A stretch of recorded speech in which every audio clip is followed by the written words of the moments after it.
Hello friends, तो कैसे हैं आप सब। आई होप सब अच्छे होंगे। और आज के इस वीडियो में हम कक्षा 12 की पॉलिटिकल साइंस के चैप्टर 2 द एंड ऑफ बायोपोलैरिटी के बारे में अध्ययन करेंगे, या फिर हिंदी में कहें तो दो ध्रुवीयता के अंत के बारे में अध्ययन करेंगे। तो पिछले वीडियो में हमने क्या देखा, हमने देखा कि हमारे सामने दो महाशक्तियाँ उभर कर आती है, यूएसए और यूएसएसआर, जिसके बारे में हमने पढ़ा। हमने देखा कि दोनों महाशक्तियों के बीच आपस में टकराव रहता है और अंत में क्या होता है, जो यूएसएसआर यानी कि सोवियत संघ है वो धीरे धीरे कमज़ोर होने लगता है और 1900 इसका शासन चलता है। 1922 से लेकर 1991 तक चलता है और 1991 में ये महाशक्ति समाप्त हो जाती है। उसके बाद यूएसए केवल एक महाशक्ति बचती है। ठीक है, इसके बारे में देखा और किस प्रकार से देखा कि किस प्रकार से यूएसएसआर है उसका निर्माण होता है 15 गणराज्य मिलकर, जिसमें सबसे बड़ी महाशक्ति कौन सी होती है, रूस। ये क्या होता है, ये यूएसएसआर बनता है। उसके बाद यूएसएसआर में कौन कौन सी विशेषताएं थी, जैसे विश्व की सबसे बड़ी अर्थव्यवस्था, उन्नत संचार प्रणाली थी, आवागमन की सुविधा थी, स्वास्थ्य की सुविधाएं थी और साथ में देखें तो राज्य का स्वामित्व था। तो ये सभी विशेषताएं हमने इसके बारे में पढ़ा।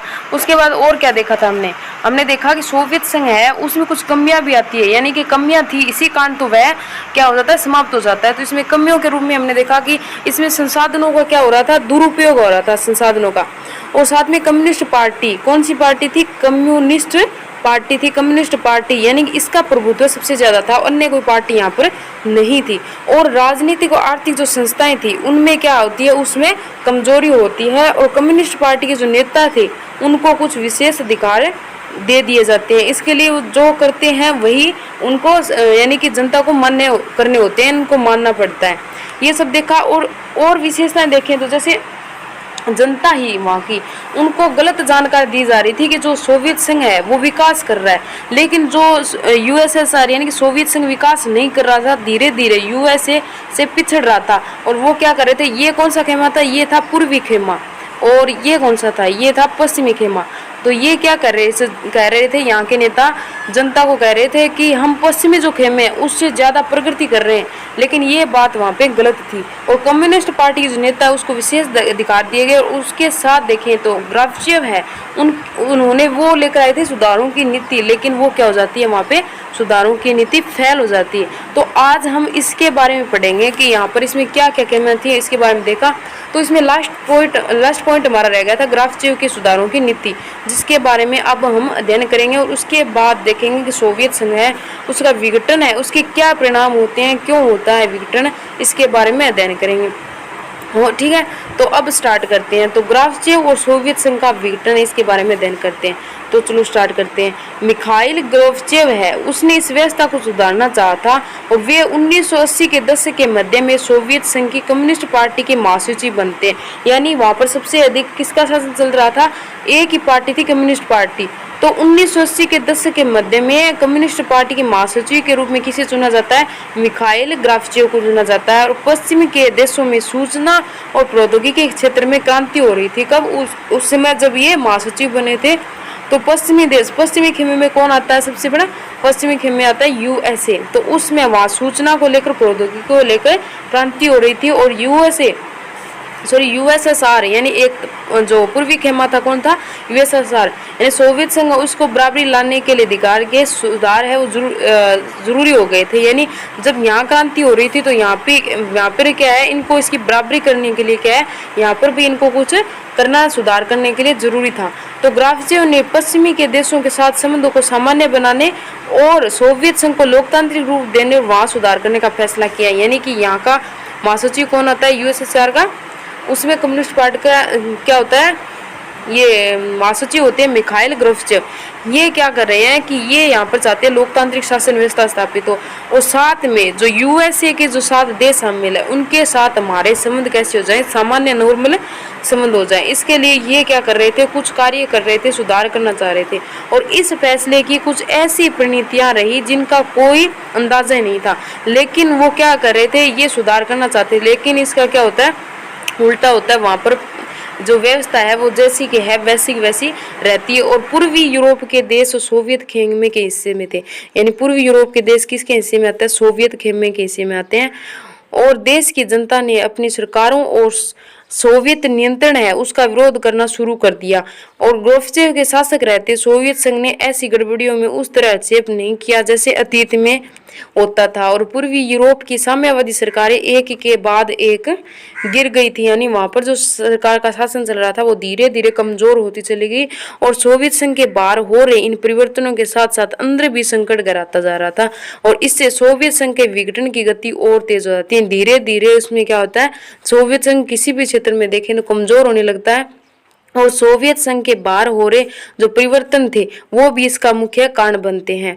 गोर्बाचेव है उसने देश के अंदर राजनीतिक और आर्थिक सुधारों और लोकतंत्रीकरण की नीति चलाई थी। वो चाहते थे कि आर्थिक राजनीतिक रूप से देखें तो यहाँ पर सुधार हो और लोकतांत्रिक शासन व्यवस्था स्थापित हो। और इन सुधार नीतियों का कम्युनिस्ट पार्टी के नेताओं ने विरोध किया, लेकिन वो महासचिव तो थे कम्युनिस्ट पार्टी के, लेकिन वहां के जो नेता थे वो इसका विरोध कर रहे थे। और 1991 में एक तख्ता पलट भी होता है। कम्युनिस्ट पार्टी से जुड़े ग्रमपंथियों ने इसे बढ़ावा दिया। कौन? कम्युनिस्ट पार्टी से जुड़े जो ग्रमपंथी थे उन्होंने क्या किया, इसका बढ़ावा दिया। तब तक जनता को स्वतंत्रता का स्वाद मिल चुका था और वे कम्युनिस्ट पार्टी के पुराने रंगते वाले शासन में नहीं जाना चाहते थे, यानी पीछे जो उनके साथ हुआ वो नहीं चाहते थे। वो एक स्वतंत्र होना चाहते, अलग राष्ट्र बनाना चाहते थे।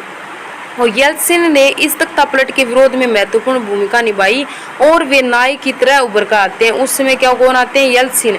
वो उनके लिए जनता के लिए नायक के रूप में उभर कर आते हैं। और रूसी गणराज्य ने जहां बोरिस जो कौन है येल्त्सिन उसने अपना आम चुनाव जीता था, केंद्रीकृत नियंत्रण को मानने से इनकार कर दिया और 7 मास्कों से गणराज्य की तरफ खींचने लगी। सत्ता है मास्को से गणराज्य की तरफ खींचने लगती है, यानी वहां पर जो शासन हो रहा था वो गणराज्य यानी लोगों के शासन के रूप में धीरे धीरे चलने लगता है। और ऐसा खासकर सोवियत संघ के उन भागों में होता है जो ज्यादातर कैसे थे, यूरोपीय करते थे और अपने को संप्रभु राज्य मानते थे, यानी जहां राज्य शासन चला रहा था उसमें वो क्या मान रहे थे, अपने आप को स्वतंत्र करना चाहते थे उसमें। और आश्चर्यजनक तौर पर देखें तो मध्य एशियाई गणराज्यों ने अपने लिए स्वतंत्रता की मांग नहीं की थी, यानी कि मध्य एशिया के जो गणराज्य थे वो स्वतंत्र नहीं होना चाहते थे, बल्कि जो यूरोपीय करते यानी यूरोप में लगभग राष्ट्र आते हैं वो चाहते थे कि हम अपना अलग क्या करें, अब हम आज़ाद हो जाएं, अपना स्वतंत्र राष्ट्र बनाएं। और वे सोवियत संघ के साथ ही रहना चाहते थे। और सन 1991 के दिसंबर में येल्त्सिन के नेतृत्व में सोवियत संघ के 3 बड़े गणराज्य रूस, यूक्रेन और बेलारूस है उसने सोवियत संघ की समाप्ति की घोषणा कर दी। अब क्या होता है 1991 में, पिछली वीडियो में पढ़ा था कि बोरिस येल्त्सिन है उसके नेतृत्व में क्या होता है, सोवियत संघ के 3 बड़े गणराज्य आते हैं, कौन सा? रूस, यूक्रेन और बेलारूस। वो क्या घोषणा करते हैं कि सोवियत संघ का विघटन हो जाए और कम्युनिस्ट पार्टी प्रतिबंधित हो गई और प्रवर्ती सोवियत गणराज्यों ने पूंजीवादी और लोकतंत्र को अपना आधार बना लेते हैं कि यहाँ पर किस प्रकार की व्यवस्था होगी, लोकतांत्रिक शासन व्यवस्था होगी, ये उन्होंने अपना आधार बना लिया। साम्यवादी सोवियत गणराज्य के विघटन की घोषणा और स्वतंत्र राष्ट्रों के राष्ट्रकुल यानी कॉमनवेल्थ ऑफ इंडिपेंडेंट स्टेट्स का गठन बाकी गणराज्यों खासकर मध्य एशिया गणराज्यों के लिए बहुत आश्चर्यजनक वाला था। यानी मध्य एशिया वाले क्षेत्र वाले कौन देश थे वो नहीं चाहते थे कि वो यूएसएसआर से क्या हो, अलग हो, तो उनके लिए ये बात ही सबसे आश्चर्यजनक बात थी। और ये गणराज्य अभी स्वतंत्र राज्यों के राष्ट्रकुल से बाहर थे।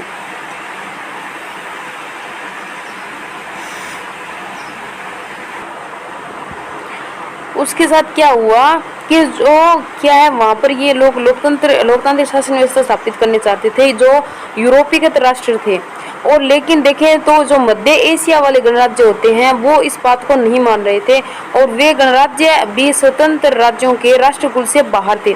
और इसी मुद्दे को तुरंत हल कर लिया जाता है और इन्हें राष्ट्रकुल का संस्थापक बना दिया जाता है। और रूस है उसको सोवियत संघ का उत्तराधिकारी बना दिया जाता है, यानी उत्तराधिकार राज्य स्वीकार किया जाता है। रूस की सुरक्षा परिषद में सोवियत संघ की सीट मिल जाती है और सोवियत संघ ने जो अंतर्राष्ट्रीय करार और संधियां की थी, सोवियत संघ यानी यूएसएसआर ने जो पहले अंतर्राष्ट्रीय कोई भी संधियां संगठन बनाया था उन सब को निभाने का जिम्मा अब किसका था, अब रूस को दे दिया जाता है। यानी सबसे बड़ी ताकतवर शक्ति यानी सब क्षेत्रों में देखिए एरिया में तो कौन आता है, सबसे बड़ा रूस आता है। तो इसको सब कुछ उत्तराधिकारी के रूप में बना लिया जाता है। और जो सोवियत संघ है उसके विघटन के बाद के समय में पूर्ववर्ती गणराज्य है, यानी पूर्व की तरफ जो गणराज्य आते हैं उनके बीच एकमात्र परमाणु शक्ति संपन्न देश का दर्जा किसे मिल जाता है? रूस को। यानी पूर्व की ओर जो देश होते हैं उनमें एकमात्र परमाणु शक्ति का दर्जा मिलता है, तो वो किस देश को मिलता है? रूस को। और उसने अमेरिका के साथ परमाणु निरस्त्रीकरण की दिशा में कुछ कदम उठाते हैं और सोवियत संघ अब नहीं रहा, वह दफन हो चुका है। यानी सोवियत संघ का विघटन हो जाता है और वहां पर सबसे बड़ी महाशक्ति के रूप में आगे कौन आता है? रूस आता है, उससे उत्तराधिकारी चुन लिया जाता है। यहाँ पर देखें तो जो ये निकिता क्रुश्चेव है इसका महत्वपूर्ण योगदान होता है, यानी 1894 से 1971 तक। और सोवियत संघ के राष्ट्रपति कब बनते हैं? 1953 से 64 तक ये सोवियत संघ के राष्ट्रपति बनते हैं। और स्टालिन, जिसके बारे में हमने पिछले वीडियो में पढ़ा, उसकी नेतृत्व शैली के आलोचक भी होते हैं, यानी उनकी आलोचना करते हैं। और 1956 में कुछ सुधार करते हैं और पश्चिमी के साथ शांतिपूर्ण अस्तित्व का सुझाव रखते हैं। यानी जो पश्चिमी खेमा है यानी कि यूएस है उसके साथ वो शांतिपूर्ण हम क्या करें? सुधार करें, शांतिपूर्ण रूप से उनके साथ रहें। तो ये क्या चाहते थे? कौन चाहते थे? निकिता क्रुश्चेव। और हंगरी के जन विद्रोह के दमन और क्यूबा का जो मिसाइल संकट है जो पहले चैप्टर में पढ़ा था उसमें भी शामिल थे। कौन? निकिता ये क्रुश्चेव थे। अगले वीडियो में हम क्या पढ़ेंगे? सोवियत संघ का विघटन क्यों होता है उसके बारे में अध्ययन करेंगे।